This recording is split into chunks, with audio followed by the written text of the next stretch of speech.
D'abord, je voudrais remercier les organisateurs de m'avoir invité à venir faire quelques commentaires, genre la mouche du coche qui n'a pas participé au projet, puis qui vient donner son avis après, en toute tranquillité, en toute impunité. Donc je saisis ce rôle puisqu'il est tendu. J'espère que les réflexions qu'on peut faire à propos de cette présentation-là vont permettre de lancer le débat. C'est le rôle que Serge m'a confié, donc je vais essayer de le tenir. Vous voyez, quand on aborde les choses avec des éléments de projet aussi riches que ceux qui viennent de nous être présentés, c'est extrêmement intéressant de voir déjà qu'il y a une diversité des espaces publics dans les catégories que recouvre ce terme qui sont extrêmement larges.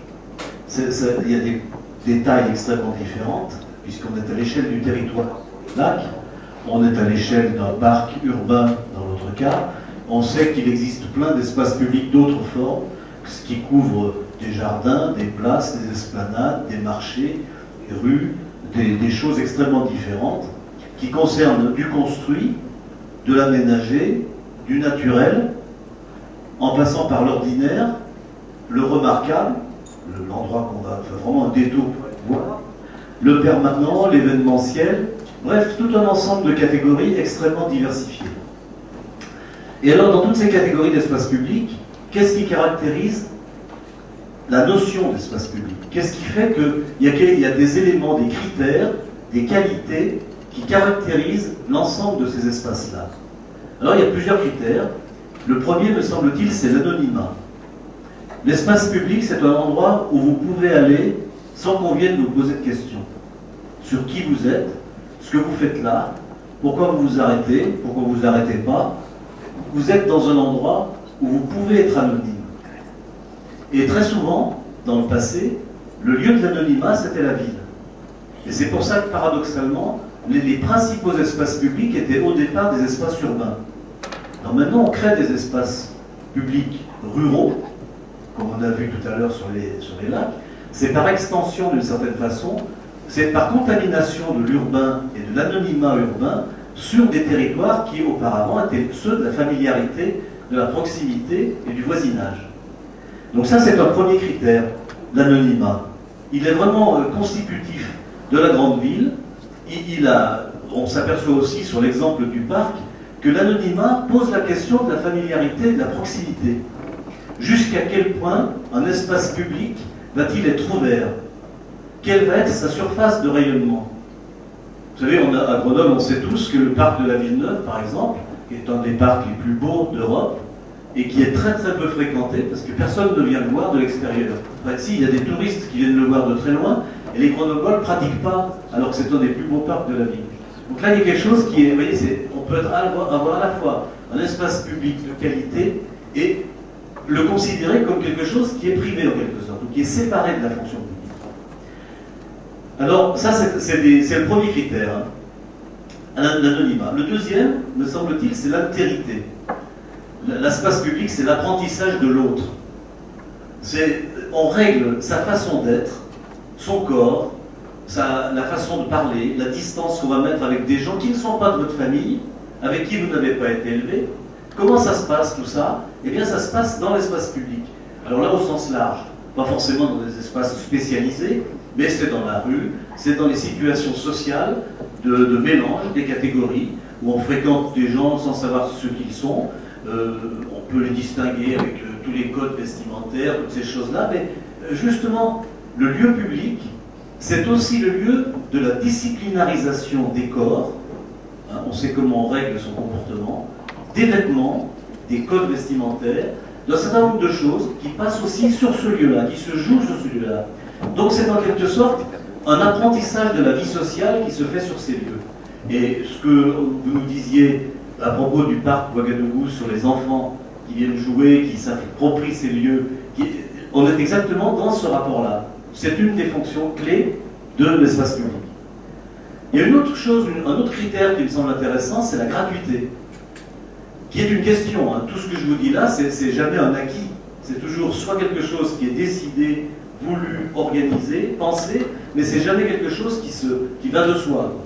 Et notamment la gratuité. Est-il possible, par exemple, d'être assis en ville aujourd'hui sans consommer? Est-ce qu'il existe encore des espaces publics où on peut être assis, normalement, comme on pouvait l'être auparavant sur un banc, sans consommer? De moins en moins. Dans toutes les villes européennes, hein, c'est le cas, il y a une tendance à chasser le corps assis s'il ne consomme pas. Par contre, on lui réserve des terrasses de café privées dans l'espace public.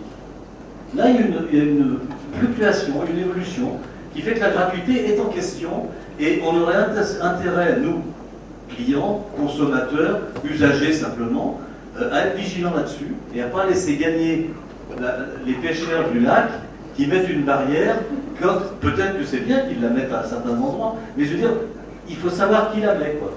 Hein, c'est-à-dire que, comment ça se passe, cette lutte en fait entre la privatisation et l'espace public, qui fait que par l'usage, vous pouvez très très bien installer des éléments de squat sur une esplanade qui vont rendre impossible l'accès à tous ceux qui n'auront pas un squat.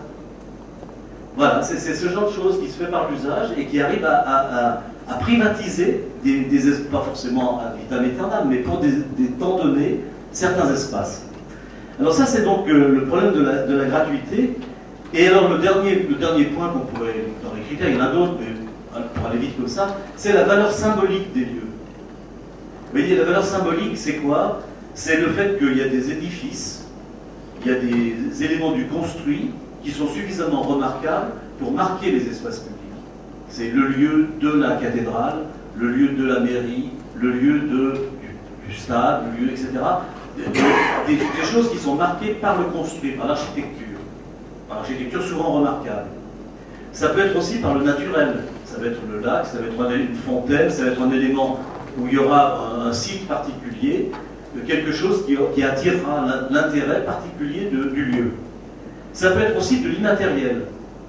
Ça peut être parce que ça s'est passé là, une place publique qui a connu des événements historiques, manifestations ou des événements sociaux importants, sans qu'ils aient laissé de traces physiques à cet endroit-là, mais ils ont laissé la mémoire.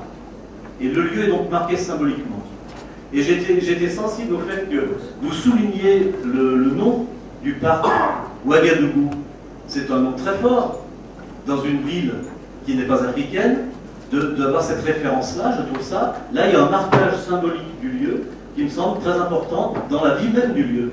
C'est intéressant, quand on se pénètre dans ce parc après avoir vu ce nom, je pense qu'on a des références, on a des associations d'images, des choses qui peuvent se créer, ne serait-ce que sur ce plan-là, et je trouve ça tout à fait intéressant. Alors, une fois qu'on a dit ça, pour résumer ce petit couplet, si vous voulez, l'espace public, c'est vraiment un espace sensible qui est organisé. Et il mélange trois éléments. Il mélange des données physiques, on a vu que c'était des données physiques, donc il y a des sources, il y a des éléments visuels, il y a du végétal, il y a du construit, il y a de l'olfactif, il y a du son, il y a de tout ce qui fait que nos sens sont en éveil dans un lieu comme ça. Il y a des données spatiales qui ont trait à l'aménagement, il y a des circulations, il y a des accès, il y a des éléments d'implantation infrastructure, tout un ensemble de choses qui sont vraiment de l'ordre du lourd, enfin de la mise en forme matérielle des choses. Et puis, il y a des données humaines, hein, des perceptions, des réceptions, des sensations qu'on éprouve et des significations qu'on prête aux choses, aux lieux, etc. Tout ça, ça fait partie, ça se mélange tout ça au bout d'un moment. Les données physiques, les données spatiales et les données sociales et sensibles, ça se mélange. Et ça fait la vie du lieu, ou ça ne la fait pas. Mais c'est ça qui est en cause dans l'espace public. Alors maintenant, par rapport aux présentations spécifiquement, j'avais plusieurs pistes à vous proposer pour débattre, si vous voulez, un tout petit moment. La première, c'est la relation ville-nature, qui est traitée dans les deux cas, des exemples qu'on a eus. Alors, et ça me faisait penser une chose qu'on n'a pas... Enfin, il faut toujours se la redire, parce que on croit que la nature, c'est quelque chose qui existe en soi, comme ça, comme une donnée, qui est de l'extérieur des choses de nous, c'est du monde extérieur, de notre cadre, mais on sait ce que c'est. Eh bien non. La nature, c'est une construction de la société à un moment donné. Réfléchissez un petit peu, la nature, elle a d'abord été hostile, C'était la nature qui nous envahissait, il fallait lutter contre, elle était absolument agressive, il fallait s'en protéger en permanence. Après, elle a été cultivée, donc il y avait une partie qui était bénéfique, puis une partie qui gênait les cultures. Ensuite, elle a été domestiquée. Progressivement, la nature, il fallait l'acclimater sous la forme du jardin, coller à la maison, enfin tout un ensemble de choses qui faisaient qu'on parlait de nature même à propos d'un pot de fleurs, qui est une forme de nature très particulière. Et donc, après, elle est de plus en plus souhaitée dans les villes, et notamment dans la ville moderne. De plus en plus, la ville devient le lieu où la nature s'exprime, par les trames vertes et bleues, par un certain nombre de réflexions sur l'agriculture urbaine, par un ensemble de choses qui retournent le problème en quelque sorte. Alors, tout ça, rien de tout cela n'est ni bien ni mal, c'est pas la question. La question, c'est de montrer que le statut de la nature, c'est quelque chose qui évolue. Et que quand on dit nature, il faut toujours savoir ce qu'on entend par ce mot, et qu'on est obligé de le préciser, parce que sinon, on ne sait pas exactement de quoi on parle. Hein, si la nature, c'est le vert, les espaces verts, si la nature, c'est l'extérieur à la ville, et où est-ce qu'elle s'arrête, hein, quels sont les seuils qui la marquent. Si la nature, c'est la présence biologique d'autres espèces que nous, par exemple, des animaux ou des plantes, ou des choses comme ça, mais en contiguïté, en voisinage, en immédiateté. Alors ça, je ne sais pas. Voilà, tout ça, c'est intéressant parce que les deux aménagements qu'on vient de voir, ils posent cette question. Comment gérer le rapport à la nature, et à quelle nature, lorsqu'on est des urbains, et qu'on est des urbains aussi bien place Bonnette que quand on est à la Fraie. Hein, on est toujours un urbain, on est sur la ligne d'urbanité qui n'a plus de discontinuité maintenant. Voilà. Deuxième critère, deuxième question, c'est des pistes que je vous lance, hein, c'est la multisensorialité. On s'aperçoit que tous ces projets-là, vous nous avez beaucoup développé le visuel, ce qui est logique, parce que l'aménagement, le plan, le dessin, la conception passe par la représentation du volume, de la surface, de l'élévation, des choses comme ça, les outils de l'architecte, la représentation de l'espace. Mais il n'y a pas que ça.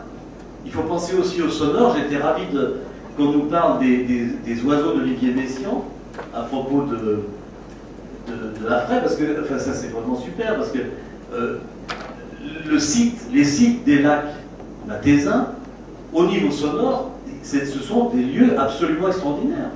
C'est-à-dire qu'il y a effectivement des endroits qui sont des véritables lieux particuliers d'écoute des oiseaux, même d'une certaine présence du vent dans le goulet d'étranglement manifesté, que les lacs transportent et modifient du point de vue de leur propagation. On est vraiment dans une... Il y a des sites particuliers qui sont même touristiquement à développer, je pense. Il y a un intérêt économique de cette dimension-là. Mais elle est assez difficile à mettre en scène et à valoriser, mais je pense qu'il faudrait y penser aussi.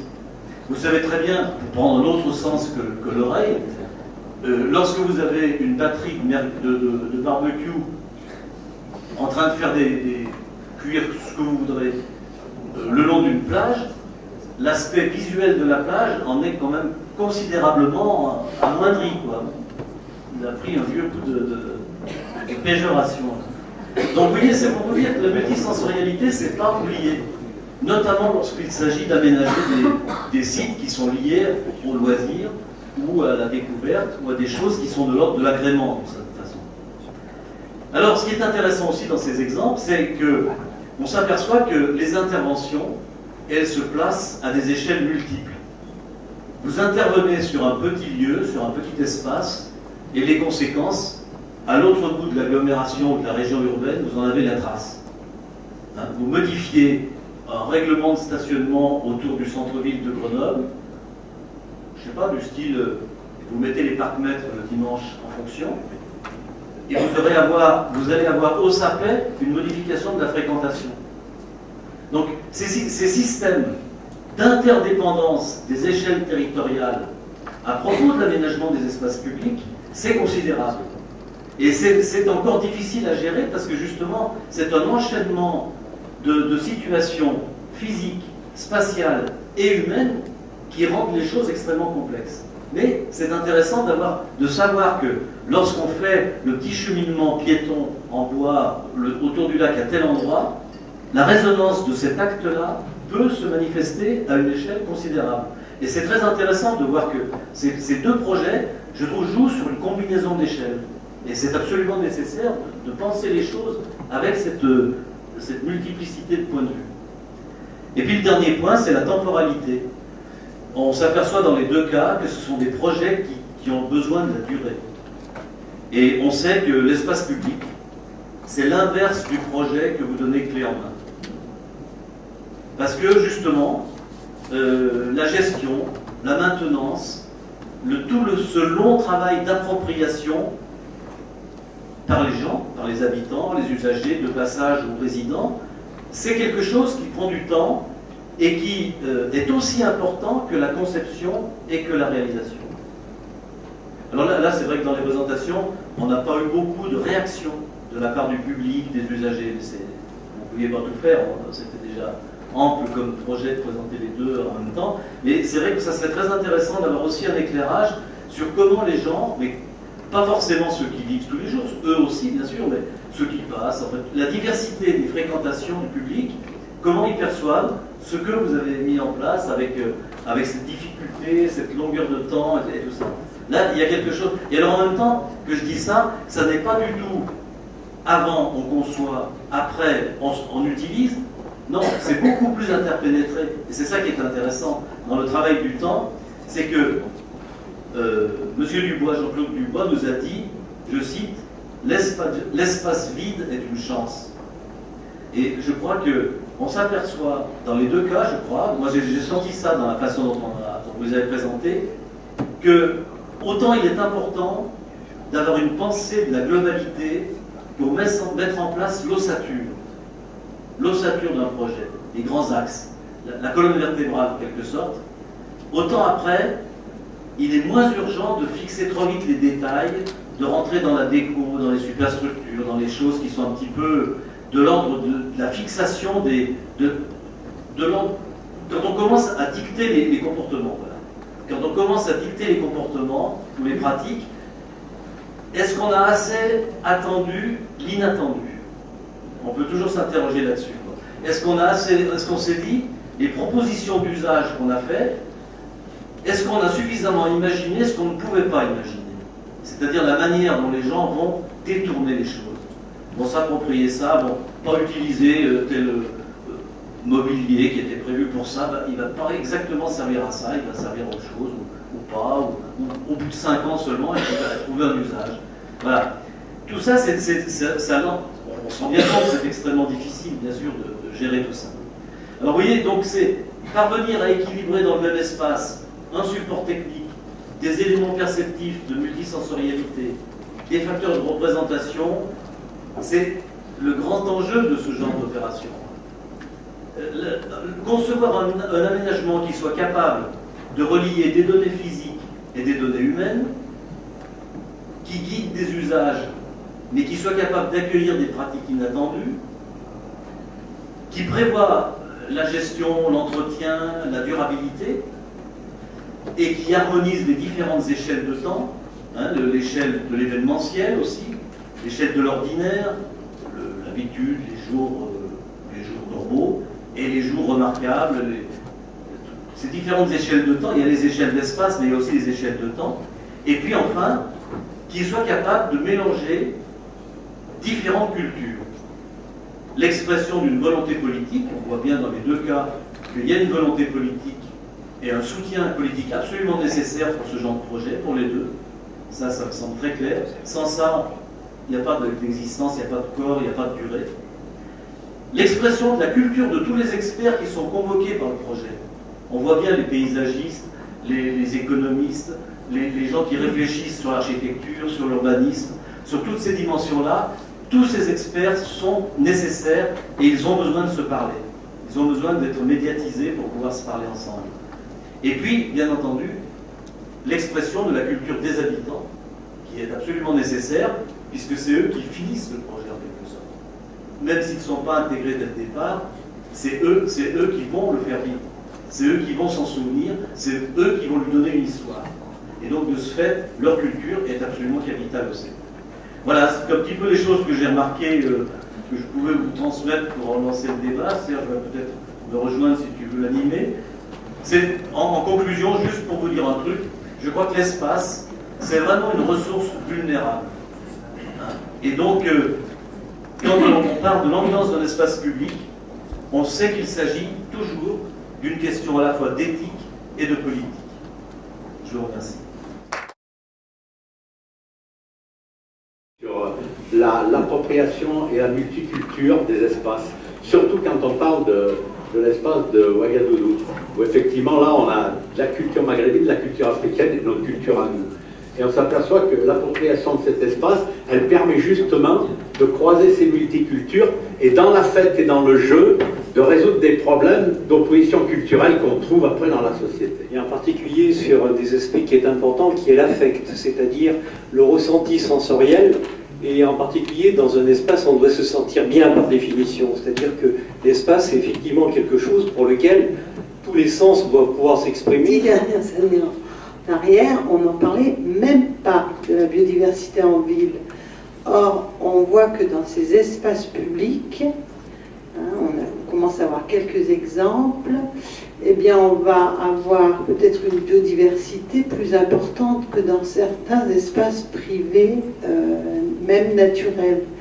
Donc j'aurais aimé qu'on en parle un petit peu plus peut-être sur ces deux projets, parce que aménagement oui, mais pour faire revenir de la nature et de la biodiversité. Et ça, on voit bien le travail qu'a fait le CAUE avec la LPO, c'est qu'il nous faut un peu des spécialistes aussi de la nature pour nous conseiller sur quel ou quel type d'aménagement peut ramener des insectes, des oiseaux, dans des endroits où, a priori, bon, ils sont moins variés, mais où on peut quand même les faire cohabiter avec... on a justement essayé d'amener beaucoup de diversité. C'est-à-dire déjà même par rapport à la gestion des espaces, on a une pelouse, la grande pelouse, il y a une partie qui est coupée, je dirais classiquement, tous les, je sais plus, c'est 10 tonnes par an, enfin, quelque chose comme ça. C'est les parties qui sont les plus fréquentées. Et sur tous les bords, justement, on a laissé l'herbe pousser, on a juste 2 tonnes par an. On a aussi travaillé sur les espaces naturels. Donc on avait dans l'équipe Philippe Vallet de Terreo, un écologue, et qui lui a travaillé à engager deux opérations qui étaient la préservation d'une roselière, donc voilà, sur le lac de la Fraie, et aussi le nettoyage d'une tourbière qui était aussi à proximité des lacs. Mais bon, je vois qu'il y a quand même de l'intérêt sur cette problématique des espaces publics autour des lacs, mais il y a aussi peut-être quelque part une problématique sur une ouverture plus grande de ces espaces par rapport à la propriété privée omniprésente qui se barricade et qui empêche un certain nombre d'usages ou de circuits ou de promenades, des choses comme ça. Juste encore un tout petit mot aussi pour quelque chose qui m'a beaucoup plu, c'est cette nature qui n'est pas naturelle. La nature naturelle, je suis assez d'accord, ça n'existe pas. Il y a 2000 ans qu'il y a des paysans qui se cassent la tête tous les matins. Je dis ça parce que je suis paysan, donc je peux le dire tranquillement. Il y a 2000 ans qu'il y a des paysans qui se cassent la tête tous les matins pour avoir la nature qu'on a aujourd'hui. Je crois que voilà, ça c'est important. Contrairement aux idées reçues, les villes modernes développent beaucoup plus de parcs et d'espaces publics que la ville ancienne. Parce que la ville médiévale, la ville du XVIIe, du XVIIIe siècle, ou même la ville haussmannienne nous offrait beaucoup de bâtis et finalement assez peu d'espace public, à part peut-être une grande rangée d'arbres comme on trouve sur le Jean Jaurès, mais c'est finalement la ville moderne depuis quelques décennies déjà, parce que le parc de la Villeneuve il y a déjà plus de 40 ans. C'est la ville d'aujourd'hui qui crée justement ces espaces naturels en ville qui correspondent aussi à une demande des habitants. Une félicitation encore particulière à Henri qui nous a vraiment ouvert le débat de manière remarquable. Merci à tous et à très bientôt.